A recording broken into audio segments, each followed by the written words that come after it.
The enduring nature of sculpture places a special responsibility on the shoulders of the artists who create it. The universality of figurative sculpture makes it a language that is accessible to all and for all time. With these truths in mind, it is with great excitement that we follow the development of ideas for a major monument by Richard MacDonald for the Royal Ballet in England.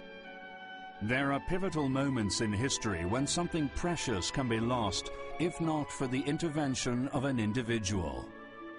Dame Ninette de Valois took up the challenge at one of these moments and transplanted the fragile seedling of the extraordinary tradition of the ballets russes into the fertile soil of the British Ballet.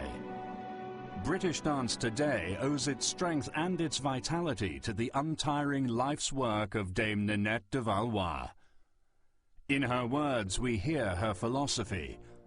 You cannot have innovation without a firm bedrock of tradition. In the dark and difficult post-war period, Dame Ninette de Valois staged a performance of Sleeping Beauty at Covent Garden in 1946 for the British royal family. It was a stunning success and led to her company becoming the resident ballet corps of the Royal Opera House and ultimately to the granting of the Royal Charter in 1956, thus creating the Royal Ballet. From this point on, White Lodge served as the Royal Ballet School and has produced some of the most legendary and beloved dancers of the 20th century and up to the present day. Dame de Valois knew how to recognize talent and how to develop it at White Lodge and beyond. From the early days of Margot Fonteyn and Rudolf Nureyev through the time of Antoinette Sibley and Anthony Dowell, all the way to the triumphs of recent stars such as Darcy Bussell and Jonathan Cope, the living legacy of Dame Ninette de Valois has been one of exquisite beauty in classical dance. Shining newcomers like Sergei Polonin are testimony to the continued vitality of the tradition she founded so long ago. Now, in 2009, a new artist has been introduced to White Lodge, the world-renowned figurative sculptor Richard MacDonald. With the goal of commemorating the priceless contribution Dame Ninette de Valois made to the cultural life of the British people, Richard MacDonald is working on the creation of a glorious suite of heroic bronze figures as part of a permanent monument at White Lodge. Recently, Richard MacDonald was invited to London for a royal gala event where His Royal Highness the Prince of Wales was given a private showing of his art. The artwork displayed at this event made such a strong impression that the request was made for it to remain on display at White Lodge for an extended period. Prepared by his own lifelong dedication to dance and decades of work inspired by ballet, Richard MacDonald has created many significant public monuments. Most notably, there is the Flare, a 26-foot-tall bronze depicting the triumph of the human spirit that stands in the Georgia International Plaza in Atlanta, where it was placed for the 1996 Olympic Games.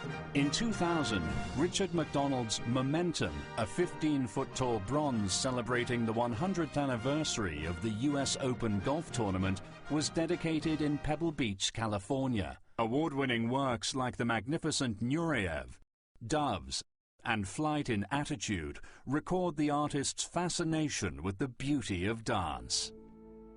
Through an intensive period of study from life, Richard MacDonald will draw and sculpt the dancers, novices and principals alike, to gain a thorough understanding of the life of a dancer. I'm doing a lot of studies.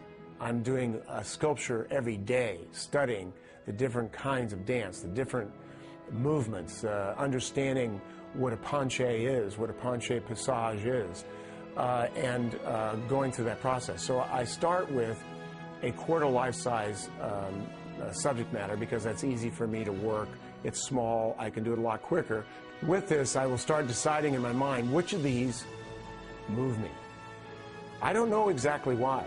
I have a piece right behind us that I did, and there's something about it. It's so simple, but it's so elegant, and it somehow touches me.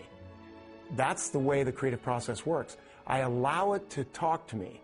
I don't really try to force it, but I search and I search. And I'm relentless about the search until I start finding something that moves me. The artist has a highly developed ability to capture the essence of a dancer's gesture, personality, and individual style of movement by watching them as he works directly into the clay. He does not work from stiff, unnatural poses, so the finished sculptures have a fluid sense of motion and a palpable energy and dynamism. The steps from life study, drawing, and sculpting to the creation of a finished monument are many and complex. Richard MacDonald proposes an outer circle of figures that depict the earliest phases of a young dancer's career. These figures will lead the viewer to the inner circle of more advanced and confident older dancers. Set in the center, in a reflecting pool of water, the artist envisions a grand composition of multiple figures, balanced and graceful. This central coda would complete the narrative sequence of the sculptures and give the viewer an opportunity to ponder the vital, living art form that is classical dance. Architectural elements such as lighting and positioning relative to existing features are always carefully considered by Richard MacDonald as integral components of any finished artwork. Richard MacDonald is known for his skills in capturing nuances of character in portrait sculpture. He suggests a bas-relief portrait in bronze of Dame Ninette de Valois as a permanent reminder of the remarkable woman who first established the Royal Ballet and School and the standards of excellence that she set so long ago.